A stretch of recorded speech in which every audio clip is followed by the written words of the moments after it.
نحمده ونصلي على رسوله الكريم اما بعد فاعوذ بالله من الشيطان الرجيم بسم الله الرحمن الرحيم رب اشرح لي صدري ويسر لي امري واحلل عقدة من لساني يفقهوا قولي۔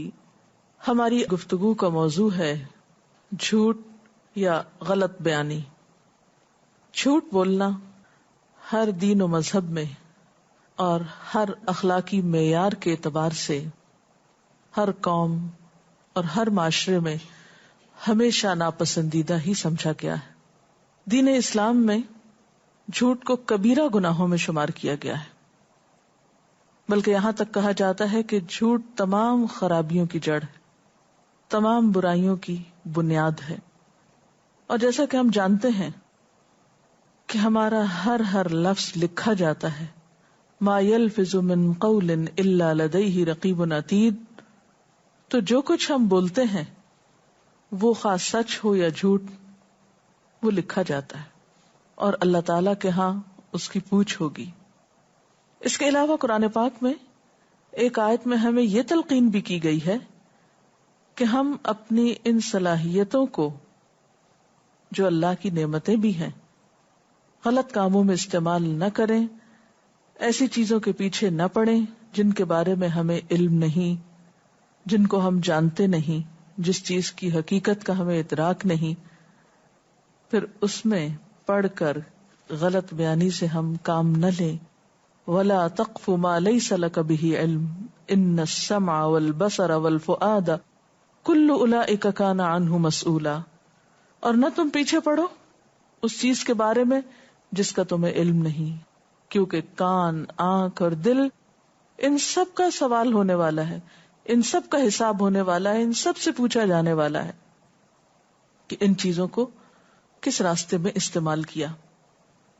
نبی صلی اللہ علیہ وسلم نے فرمایا، ان الصدق یہدی الی البر وان البر یہدی الی الجنہ وان الرجل لیصدق حتی یکتب عند اللہ صدیقا وان الکذب یہدی الی الفجور وان الفجور یہدی الی النار وان الرجل لیکذب حتی یکتب عند اللہ کذابا۔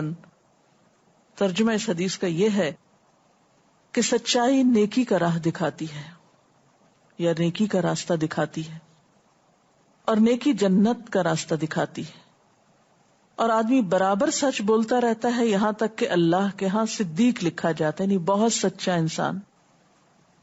اور اسی طرح جھوٹ انسان کو برائی کا راستہ دکھاتا ہے، اور برائی دوزخ کا راستہ دکھاتی ہے۔ یعنی یہ نہیں ہو سکتا کہ آپ گناہ کریں اور جنت میں پہنچ جائیں، اللہ یہ کہ معافی مانگ لیں۔ تو جھوٹ انسان سے کئی گناہ کرواتا ہے، اور گناہ انسان کو جہنم تک پہنچا دیتے ہیں، اور انسان برابر جھوٹ بولتا رہتا ہے کیونکہ ایک جھوٹ سے دوسرے جھوٹ کی جھجک اتر جاتی ہے اور انسان جھوٹ پر دلیر ہو جاتا ہے، اور اس کثرت سے پھر جھوٹ بولتا ہے کہ اللہ کے ہاں سخت جھوٹا لکھا جاتا ہے، یکتب عند اللہ کذابا، کہ یہ بہت جھوٹا انسان ہے۔ تو اس حدیث سے صاف طور پر پتہ چلتا ہے کہ سچائی سے نیکی کے دروازے کھلتے ہیں، نیکی کی توفیق نصیب ہوتی ہے انسان کو، اور اسی طرح جھوٹ سے برائی کے دروازے کھلتے ہیں اور انسان غلط کاموں کی طرف چل پڑتا ہے۔ اس لیے جھوٹ بولنا بذات خود بھی برا ہے، اور اس لحاظ سے اور بھی برا ہے کہ اس سے مزید اور برائیاں انسان کرنے لگتا ہے، اور پھر اللہ کے ہاں جھوٹا لکھا جاتا ہے، یعنی اس شخص کی کوئی قدر و قیمت نہیں، کوئی ویلیو نہیں۔ اب دیکھیں انسانوں کے سامنے بھی اگر پتا چل جائے کہ کوئی شخص جھوٹا ہے تو اس پر کوئی اعتبار نہیں کرتا، اس کی کوئی قدر و قیمت نہیں ہوتی۔ تو کہا یہ کہ اللہ کے ہاں کسی کا جھوٹا لکھا جانا، پھر اس کا کیا مقام ہوگا رب کائنات کے سامنے۔ اور بعض اوقات انسان صرف عادتاً اور لاپرواہی میں معمولی باتوں پر جھوٹ بولتا رہتا ہے جو کہ اس کے حق میں سخت نقصان دہ ہو سکتا ہے۔ جھوٹ کو تو منافقت کی علامت شمار کیا گیا ہے، اور منافقین کا انجام آپ سب جانتے ہیں کہ جہنم کے سب سے نچلے درجے میں ہوں گے۔ منافقت کی 4 نشانیاں بتائی گئی ہیں۔ ایک حدیث میں آتا ہے، آپ صلی اللہ علیہ وسلم نے فرمایا، اربع من کن فیہ کان منافقا خالصا ومن کانت فیہ خصلۃ منہن کانت فیہ خصلۃ من النفاق حتی یدعها اذا اؤتمن خان واذا حدث کذب واذا عاہد غدر واذا خاصم فجر. متفق علیہ. آپ صلی اللہ علیہ وسلم نے فرمایا جس شخص میں 4 خصلتیں ہوں وہ تو پکا منافق ہے، اور جس میں ان میں سے ایک خصلت موجود ہو اس میں نفاق کی ایک خصلت ہے، یہاں تک کہ اس کو چھوڑ دے. یعنی جب تک ان صفات کو کوئی شخص اپنے اندر سے نکال نہیں دیتا اس وقت تک وہ منافقت سے پاک نہیں ہو سکتا. یعنی انسان سچا مومن بن نہیں سکتا جب تک کہ ان باتوں کو چھوڑ نہ دے. اور منافقت کی علامتیں کیا ہیں؟ نمبر 1، جب اس کے پاس امانت رکھی جائے تو وہ اس میں خیانت کرے، اور دیکھا جائے تو اس کے پاس پردہ بھی جھوٹ ہے.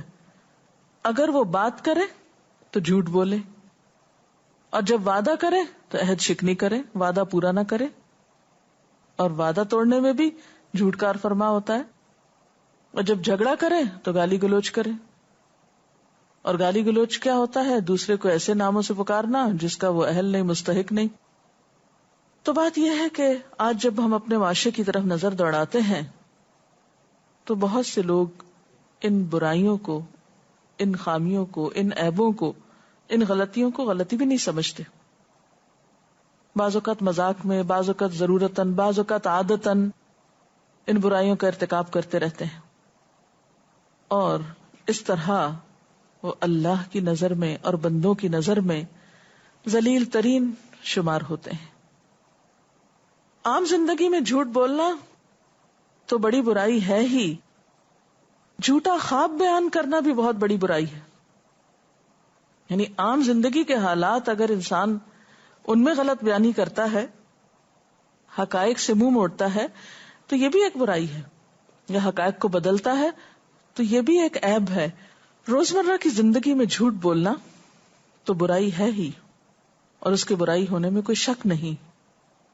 لیکن جھوٹ کی برائی کا آپ اس سے بھی اندازہ لگا سکتے ہیں کہ اگر کوئی شخص جھوٹا خواب بیان کرتا ہے تو اسے بھی برائی شمار کیا گیا ہے.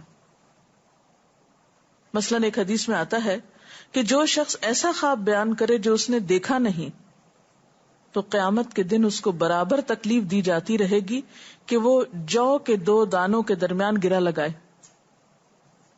جو کے دانے، ان میں گرہ کیسے لگے گی؟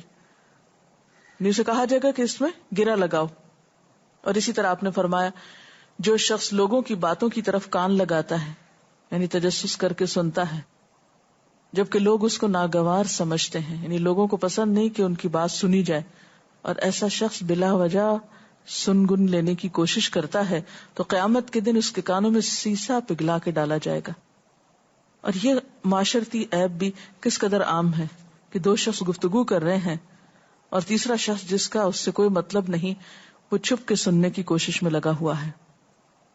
بہرحال ایک اور حدیث میں آتا ہے، حضرت ابن عمر بیان کرتے ہیں کہ نبی صلی اللہ علیہ وسلم نے فرمایا سب سے بڑا جھوٹ یہ ہے کہ آدمی اپنی آنکھوں کو وہ چیز دکھائے جو اس کی آنکھوں نے دیکھی نہیں، یعنی جھوٹا خواب بیان کرے، امیجنری باتیں کرے، ایسی چیزوں کا ذکر کرے جو کہ اس نے دیکھی ہی نہیں.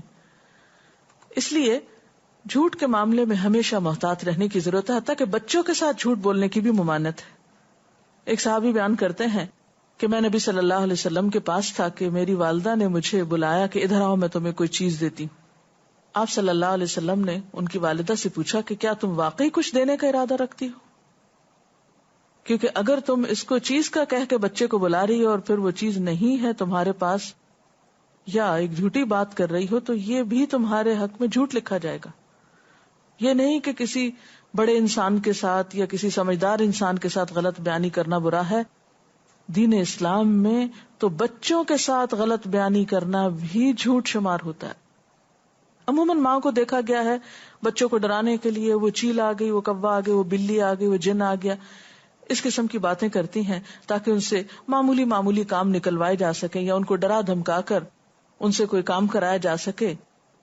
چھوٹے ہوتے ہیں بچے، معصوم ہوتے ہیں، ان کو بعض اوقات سمجھ نہیں ہوتی، اس وقت وہ وقتی طور پہ مان جاتے ہیں، لیکن ہمیشہ کے لیے ماں کا اعتماد کھو دیتے ہیں جب بڑے ہو کر ان کو سمجھ آ جاتی ہے کہ ان سے غلط بیانی کی گئی. تو جن بچوں کی تربیت میں جھوٹ کا عنصر ہو ان کا اخلاق پھر صحیح طور پر سنور سکتا ہی نہیں. اس لیے والدین کی اہم ترین ذمہ داری ہے کہ وہ بچوں کے سامنے غلط بیانی کا مظاہرہ نہ کریں تاکہ ان کے اخلاق اور کردار کی بنیادیں سچائی پر قائم ہوں. پھر اسی طرح جھوٹ کی ایک قسم یہ بھی ہے کہ انسان جو بات سنے آگے بیان کر دے بغیر تحقیق کے، سنی سنائی کو سنانا شروع کر دے. آپ صلی اللہ علیہ وسلم نے فرمایا کفا بالمرء کذبا ان یحدث بکل ما سمع. کسی انسان کے جھوٹا ہونے کے لیے اتنا ہی کافی ہے کہ ہر سنی سنائی بات آگے کر دے، بغیر سوچے سمجھے اس کو یقین کر کے دوسروں تک پہنچانا شروع کر دے. اسی طرح جھوٹ کی ایک قسم نبی صلی اللہ علیہ وسلم پر جھوٹ باندھنا ہے. اور وہ کیسے؟ کہ بات کسی کی ہو اور اسے آپ صلی اللہ علیہ وسلم سے منسوب کر دے کہ ایک حدیث میں یوں آتا ہے. بعض لوگ نادانستگی میں، ناسمجھی میں کچھ اقوال یا حکمت کی باتیں حدیث کہہ کے لوگوں سے بیان کرتے ہیں. تو خواہ کوئی معلم ہو، مدرس ہو، مربی ہو، کوئی بھی، اس کو یہ حق ہرگز نہیں ہے کہ جس بات کے بارے میں اس کو یقین نہیں کہ وہ حدیث ہے اسے حدیث کہہ کے لوگوں کو سنائے، کیونکہ آپ صلی اللہ علیہ وسلم نے اس پر شدید وعید بیان فرمائی ہے. آپ نے فرمایا من کذب علی متعمدا فلیتبوأ مقعدہ فی النار. جو شخص مجھ پہ جان بوجھ کے جھوٹ بولے، اس کو پتا ہے کہ یہ بات میں نے نہیں کی، مجھ سے منسوب کرے، تو اسے چاہیے کہ اپنا ٹھکانہ جہنم میں بنا لے. یعنی انتہائی ناپسندیدہ باتوں میں سے ہے یہ بات، اللہ کے ہاں بہت غضب دلانے والی، کہ کسی بھی عام انسان کی بات کو نبی صلی اللہ علیہ وسلم کی بات بنا دیا جائے اور غلط باتیں آپ کی طرف منسوب کی جائیں اور ان کو دین کا حصہ بنا ڈالا جائے. یہ بہت بڑا جرم ہے اور اس کا انجام آگ ہے. اسی طرح بعض لوگ بغیر سوچے سمجھے کچھ باتوں کو کہتے ہیں قرآن پاک میں یہ لکھا، حالانکہ وہ نہیں لکھا ہوتا. تو جب تک آپ کو یقین نہ ہو کہ کوئی بات قرآن پاک میں لکھی ہے تو ہرگز نہ کہیے کہ یہ قرآن پاک میں لکھا ہوا ہے، وہ اللہ پر جھوٹ باندھنا ہو جائے گا. اسی طرح بسا اوقات تکلف میں جھوٹ بولا جاتا ہے. آپ شدید ترین بھوکے ہیں، کوئی آپ کو کھانا پیش کرتا ہے تو آپ کہتے ہیں نہیں مجھے بھوک نہیں ہے. آپ صلی اللہ علیہ وسلم کے سامنے بھی کسی نے اسی تکلف کا مظاہرہ کیا تھا تو آپ نے فرمایا بھوک اور جھوٹ کو جمع نہ کرو. یعنی ہمارے دین میں جھوٹے تکلف کی کوئی گنجائش نہیں ہے. اسلام انسان کو حقیقت پسند بناتا ہے، سچائی کو پسند کرتا ہے. اللہ تعالیٰ نے اپنے لیے سچائی کی صفت کا ذکر فرمایا ہے وَمَنْ أَصْدَقُ مِنَ اللَّهِ قِيلًا، اور اللہ سے بڑھ کر کسی بات میں سچا اور کون ہو سکتا ہے. انبیاء علیہم السلام کی صفت بتائی گئی کہ وہ وعدے کے سچے تھے. اللہ تعالیٰ اپنے بارے میں بھی فرماتے ہیں کہ ان اللہ لا یخلف المیعاد، بے شک اللہ وعدے کا خلاف نہیں کرتا. ومن اوفا بعہدہ من اللہ، کون ہے جو اللہ سے بڑھ کر اپنے وعدوں کو پورا کرے. پھر اسی طرح حضرت ابراہیم علیہ السلام کی صفت قرآن پاک میں بتائی گئی وَاذْكُرْ فِي الْكِتَابِ ابراہیم انَّهُ كَانَ صِدِّيقًا نَبِيًّا. اس کتاب میں ابراہیم علیہ السلام کا ذکر کیجئے، وہ بہت سچے نبی تھے، صدیق تھے. اسی طرح حضرت اسماعیل علیہ السلام کی یہی صفت بیان کی گئی کہ انَّهُ كَانَ صَادِقَ الْوَعْدِ، کہ وہ وعدے کے سچے تھے. وَكَانَ رَسُولًا نَبِيًّا، اور رسول نبی تھے. پیغمبروں کے بارے میں عام طور پر یہ گواہی دی گئی کہ وَجَعَلْنَا لَهُمْ لِسَانَ صِدْقٍ عَلِيًّا، کہ ہم نے ان کو سچی زبان عطا کی تھی. اسی طرح صحابہ کرام کی صفت قرآن پاک میں بیان ہوئی ہے کہ انہوں نے جو کہا وہ سچ کر دکھایا. اور سچائی کو ہمارے دین میں اطمینان کا سبب بتایا گیا. یعنی جھوٹ جو ہے وہ انسان کے دل میں بے چینی پیدا کرتا ہے، شک پیدا کرتا ہے، انسان کو پریشان کرتا ہے، انسان کو مجرم بناتا ہے. اور اس کے برعکس سچائی وقتی طور پر اگر تلخ بھی ہو، کڑوی بھی ہو، ناگوار بھی ہو، مشکل بھی ہو، لیکن انسان کے دل میں الٹیمیٹلی اطمینان پیدا کرتی ہے. اور اس کے لیے دعا مانگنے کے لیے بھی کہا گیا وَقُلْ رَبِّ أَدْخِلْنِي مُدْخَلَ صِدْقٍ وَأَخْرِجْنِي مُخْرَجَ صِدْقٍ. اللہ مجھے سچائی کی جگہ داخل کرو، سچائی کی جگہ سے نکال، یعنی ایسے لوگوں کی صحبت اور ایسا مقام ملے کہ جہاں سچ کا دور دورہ ہو اور جھوٹ سے پرہیز ہو. اور پھر اہل ایمان کو یہ تلقین کی گئی کہ وہ سچے لوگوں کا ساتھ دیں. کونوا مع الصادقین کا لفظ آتا ہے قرآن پاک میں، کیونکہ انسان اگر سچے لوگوں کے ساتھ ہوگا تو سچائی ہی کو پسند کرے گا. اور ویسے بھی انسان کی صحبت انہی لوگوں کے ساتھ ہوتی ہے، انسان انہی کے بیچ میں ہوتا ہے، انہی کے بیچ میں اٹھایا جائے گا قیامت کے دن جن لوگوں کی صفات اور عادات اس کو پسند ہوتی ہیں اور جن کے ساتھ وہ رہتا ہے اور جو اس کی صحبت اور کمپنی ہوتی ہے. اور جھوٹ کی برائی تو اس قدر زیادہ ہے کہ مذاق میں بھی جھوٹ کو پسند نہیں کیا گیا. اور ایسا شخص جو لوگوں کو محض ہنسانے کے لیے جھوٹ بولے وہ بھی ناپسندیدہ قرار دیا گیا. اس لیے ہمیشہ ہر حال میں جھوٹ سے پرہیز کرنا لازم ہے. ایک اور حدیث میں آتا ہے رسول اللہ صلی اللہ علیہ وسلم نے فرمایا جو شخص اسلام کے علاوہ کسی دوسرے مذہب کی عمدن جھوٹی قسم کھائے، مثلا یہ کہے کہ اگر میں یہ کام کہوں تو یہودی ہوں، اور اس نے وہ کام کر لیا تو وہ جس طرح اس نے کہا تھا ویسا ہی ہو جائے گا. یعنی کبھی بھی کسی طرح جھوٹ کا سہارا نہیں لینا چاہیے.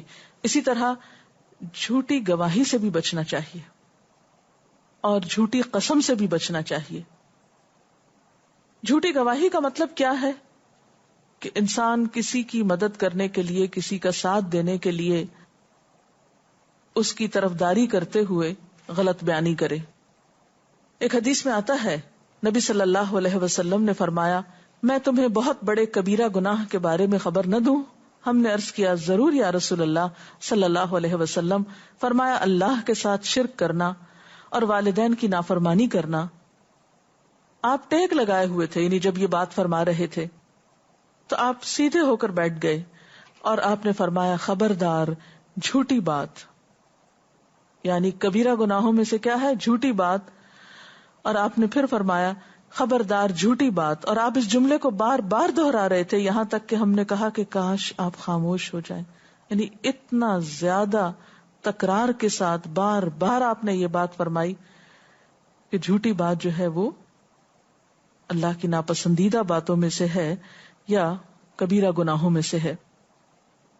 تو بات یہ ہے کہ قرآن پاک میں اہل ایمان کی صفت یہ بتائی گئی کہ والذین لا یشہدون الزور.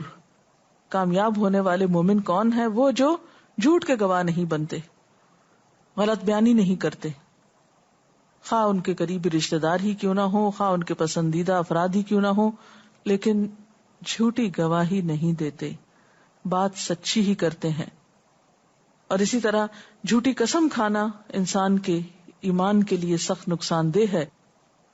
تو اللہ تعالیٰ سے دعا ہے کہ اللہ تعالیٰ ہمیں سچی زبان عطا فرمائے اور جھوٹ سے بچنے کی توفیق عطا فرمائے، کیونکہ جھوٹ ہلاکت خیز ہے. کوئی سوال ہو تو آپ کر سکتے ہیں. جیسے کہ ابھی آپ نے حدیث کے حوالے سے بات کی کہ اگر کسی شخص نے یہ قسم کھائی کہ میں اس مذہب کا یا کسی اور مذہب کا ہو جاؤں اور پھر وہ مستقبل میں اسی طرح ہو جاتا ہے، حدیث سے یہ بات ثابت ہوتی ہے. یعنی اگر اس نے جھوٹ بولا اور اگر ان کیس ایسا ہو چکا ہو پہلے ماضی میں اور بعد میں اس شخص کو اس بات کا احساس ہو تو اب کیا کرے؟ توبہ کرے، سچی توبہ، اور آئندہ ایسی بات زبان سے نہ نکالے. اگر بچوں کو جھوٹ بولنے کی عادت ہو تو کس طرح اصلاح کی جائے؟ اس کے لیے سب سے پہلے تو عملی نمونہ پیش کرنے کی ضرورت ہے. اگر آپ خود سچائی پر قائم ہیں تو بچے بھی جھوٹ چھوڑ دیں گے.